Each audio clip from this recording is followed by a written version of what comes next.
This is Mount Trebevich, which overlooks Sarajevo with such a paternal vigilance that the 480,000 inhabitants of the city will as a member of their 51:06 was his time after the third heat. His brakeman deep sprinter. They know these boats here are boats of fun army. This was a third machine gun nest and Blue Omega. Down to 9. Scared it, he's over. Thomas Delahunty. Oh no! I don't believe What do you think of it so far?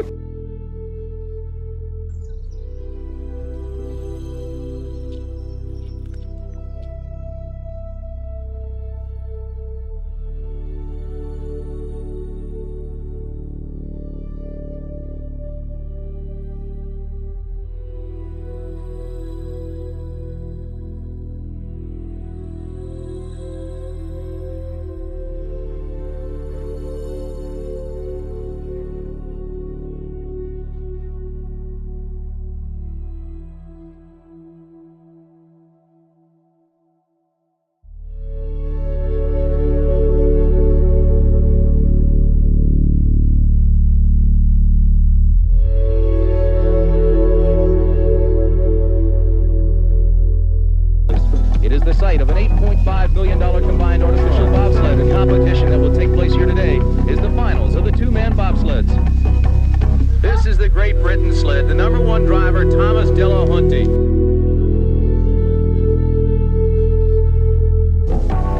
This is Mount Trebevich, which overlooks Sarajevo with such a paternal vigilance that the 480,000 inhabitants of the city below have come to know it almost as a member of their families. It is the site of an $8.5 million combined artificial bobsled and luge run, and the competition that will take place here today is the finals of the two-man bobsleds. This is the Great Britain sled, the #1 driver, Thomas Delahunty. He's a rugby player, practices judo. His brakeman is Peter Lund. They are in 18th place after 2 heats. He had a lot of trouble in yesterday's heats with his push bar. Really threw off his concentration. He's way back in 18th place, and his teammate Malcolm Lloyd's about 5 spots up on him. The heavy snow has made the course treacherous. Delahunty is a good driver, fine pilot, the British national champion. Of course, Great Britain won the gold medal in bobsledding in 1964. Tony Nash, Robin Dixon probably won the greatest upset in the history of two-man bobsled at the Innsbruck Olympics there.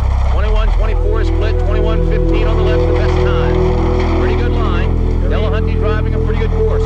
There's his split time out of 7. Considerably off the pace, 33.75, 65 miles an hour here. Now 200 degrees to the left change in the big Omega corner. Blue Omega. Now into 9, now into elaborate. 3 is scared and he's over. Delahunty's over. We don't see the driver. The sled has been right. Sled's back up. Delahunty looks hurt. He looks unconscious. He's bouncing around.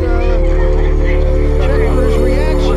The ride counts because they finished intact. The brake was moving okay. The driver, they seem to respond okay. They call this sport an exciting cocktail of speed and centrifugal force. Here's the replay. He's in the middle part of the corner. The sled's got no choice but there to go over. And then all of a sudden, the sled's back on its runners. Boy, I tell you, things can happen so quick in this sport.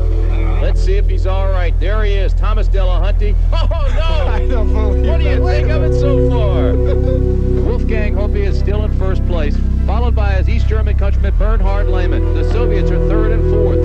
Less than a second splits the top 4 contenders. So the pressure is mounting for the final heat. Wolfgang Hoppe is our leader. Remember, unheralded coming into the games, the youngest of the East German drivers, having a tremendous Olympic performance. 51:06 was his time after the 3rd heat. His brakeman Dietmar Schomerhauer, a former 100-meter sprinter. They know they have to have a good run as they come down this hill. Treacherous with snow. It snowed for 3 straight days. The East Germans and Soviets at the top of the leaderboard. An expression is in sports. When somebody's hot, they're hot. He's hot. He's got a great start time, a great through lines through 5, 6, and 7. Let's watch for a split time here out of 7. Let's see if he's on his game. There's his split time. He's on his game again, Timmy. No doubt this guy is hot, is the expression. Through Omega with 576 meters to go, down into the toughest part of this course. He's perfect at the fastest part.